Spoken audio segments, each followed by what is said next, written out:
When Stanley came to a set of two open, this was not the correct way to the meeting room, and Stanley knew it perfectly well. Perhaps he wanted to stop by the employee lounge first, just to admire it. Stanley felt lightheaded, butterflies in his stomach, giddy in a way he had never known before. Was it this room? A connection between the two? Could a man love a room? I mean, truly, truly, deeply, madly love. But eager to get back to business, Stanley took the first open door on his left. Stanley was so bad at following directions, it's incredible he wasn't fired years ago. Look, Stanley, I think perhaps we've gotten off on the wrong foot here. I'm not your enemy, really, I'm not. I realize that investing your trust in someone else can be difficult, but the fact is that the story has been about nothing but you all this time. There's someone you've been neglecting, Stanley. Someone you've forgotten about. Please, stop trying to make every decision by yourself. Now, I'm not asking for me, I'm asking for her. This is it, Stanley. Your chance to redeem yourself, to put your work aside, to let her back into your life. She's been waiting. That's her, Stanley. You need to be the one to do this, to reach out to her. If you can truly place your faith in another, then pick up the phone. As Stanley picked up the phone, a white light engulfed him, filling him not just with radiance, but with hope. Hope for a life reunited one... Wait. Oh, goodness. Stanley, did you just unplug the phone? No, that wasn't supposed to be a choice. How did you do that? You actually chose incorrectly? I didn't even know that was possible. Let me double check. No, it's definitely here, clear as day. Stanley picks up the phone. He's taken to his apartment where he finds his wife, and the two pledge themselves to one another. Music comes in, fade to white, roll credits. Not picking up the phone is actually somehow an incorrect course of action. How is that even possible? None of these decisions were supposed to mean anything. I don't understand. How on earth are you making meaningful choices? What did you... Wait a second. Did I just see... No, that's not possible. I can't believe it. How had I not noticed it sooner? You're not Stanley. You're a real person. I can't believe I was so mistaken. This is why you've been able to make correct and incorrect choices. And to think I've been letting you run around in this game for so long. If you'd made any more wrong choices, you might have negated it entirely. It's as though you completely ignored even the most basic safety protocol for real-world decision-making. Or did you not grasp the severity of the situation? Well, I won't have that kind of risk on my watch. I'm going to stop the game for a moment so we can educate you properly on safe decision-making in the real world. Please observe this helpful instructional video. Choice. It's the best part of being a real person, but if used incorrectly can also be the most dangerous. For example, in this scenario, a hypothetical real person named Stephen has a choice. He could spend years helping improve the quality of life for citizens of impoverished third world nations. Or he could systematically set fire to every orphan living in a 30-kilometer radius of his house. Which choice would you make? Remember that unlike here, the real world makes sense, and at no time should you make a choice that does not conform to rational logic. If you find yourself speaking with a person who does not make sense, in all likelihood, that person is not real. Allow the person to finish their thought, then provide an excuse why you cannot continue talking. Turn to a partner and practice saying, "My goodness, is it 4:30? I'm supposed to be having a back, sack, and crack."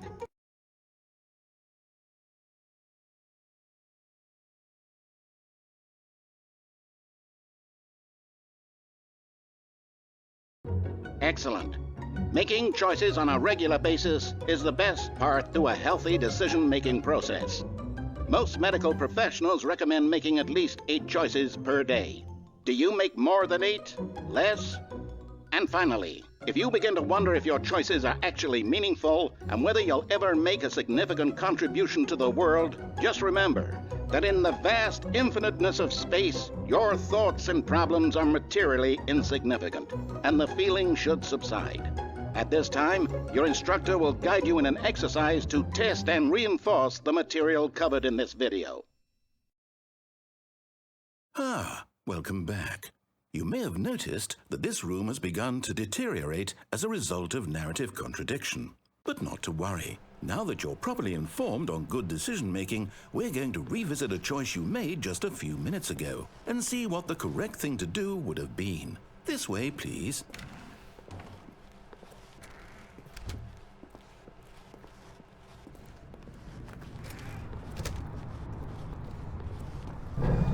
Now that we know your choices are meaningful, we can't have you jumping off the platform and dying.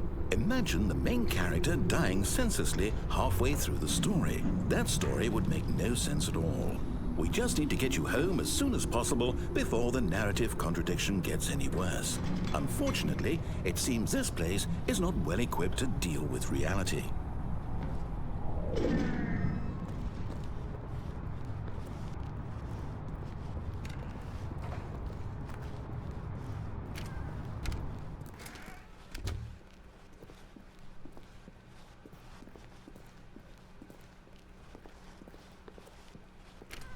Almost there.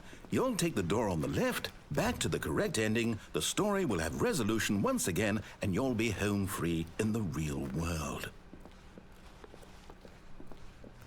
Now remember, all you need to do is behave exactly as Stanley would. That means choosing responsibly and always putting the story first. I'm quite sure you'll be up to the task. Just follow my lead and you'll be fine. All right. When Stanley came to a set of 2 open doors, he entered the door on his left.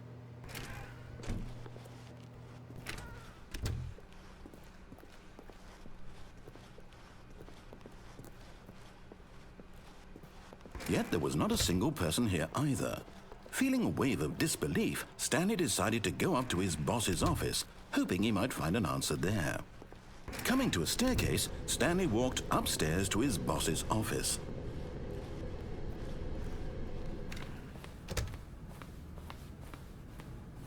Stepping inside his manager's office, Stanley was once again stunned to discover not an indication of any human life. Shocked, unraveled, Stanley wondered in disbelief who orchestrated this, until he saw the door with a voice receiver next to it.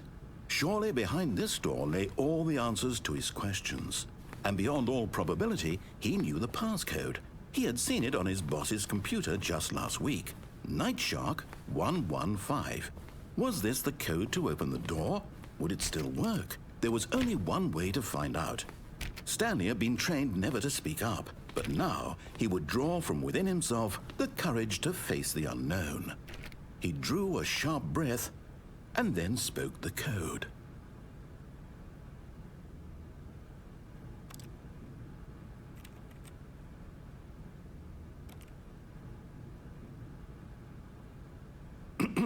Stanley spoke the code. Night Shark 115. He spoke it into the receiver, right there on the wall.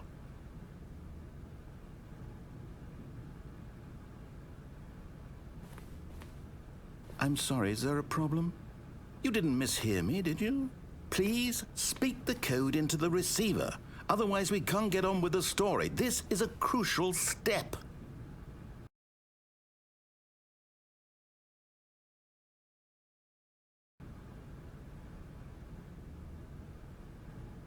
Okay, fine, you're not going to do it, but you know what? It's pretty humiliating to bring you this far, only for you to suddenly decide you have better things to do. I asked you for this one single thing, for your respect.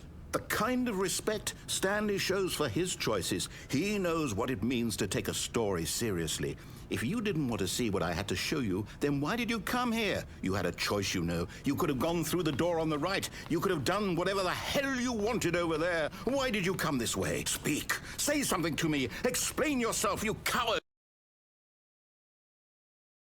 Behave exactly as Stanley would. That means choosing responsibly and always putting the story first. I'm quite sure you'll be up to the task. Just follow my lead and you'll be fine. All right. When Stanley came to a set of 2 open doors, he entered the door on his left. No! Why did you do that? Quickly, hurry back in the other direction. Perhaps we're not too late.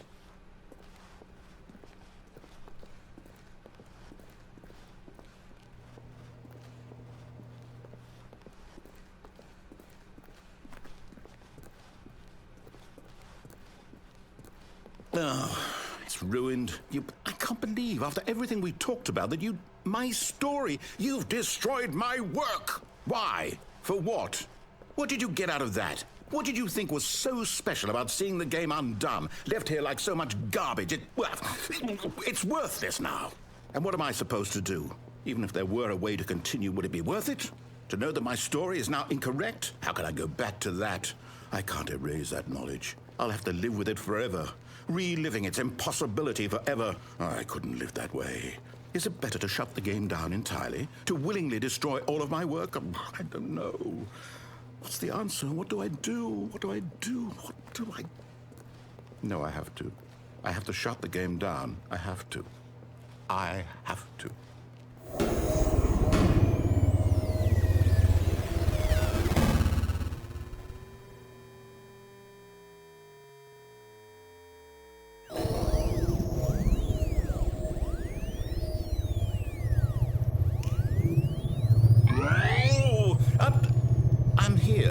I'm still here in this pile of rubbish, with you who thought you were so clever. Now look where we are. My entire game is destroyed. It was the only thing in the world that was mine, and you've run it into the ground. What, did you think that would be funny? You just had to see? Didn't I impress upon you how important it was to be like Stanley? He actually knows how to do what I tell him to. He understands that if I say to do something, there's a damn good reason for it. That thought hadn't even occurred to you, had it? That there's a world outside of you? You're a child. Oh, my story. If you'd just gone through the door on the left, you would have seen it. There was a whole underground facility. You would have destroyed it and been victorious. It would have been so perfect. I worked so hard on it. I tried so hard. When Stanley came to a set of 2 open doors, he entered the door on his left. Stanley? Hello? Is everything okay? Stanley, please. I need you to make a choice. I need you to walk through the door. Are you listening to me? Can you hear me? Is everything all right? Stanley, this is important. The story needs you. It needs you to make a decision. It cannot exist without you. Do you understand me? Whatever choice you make is just fine. They're both correct. You cannot be wrong here. We can work together. I'll accept whatever you do. I simply need you to take that step forward, please. Choose. Do something. Anything. This is more important than you can ever know. I need this. The story needs it. So, you hear me? Are you there? Are you listening to this? Stanley, are you there? Okay. It's okay, I can wait. You need time to decide. Time to make sure your choice is correct. That is the best choice. That's all right. I'll wait for you to decide what's the right thing to do. Take as much time as you need.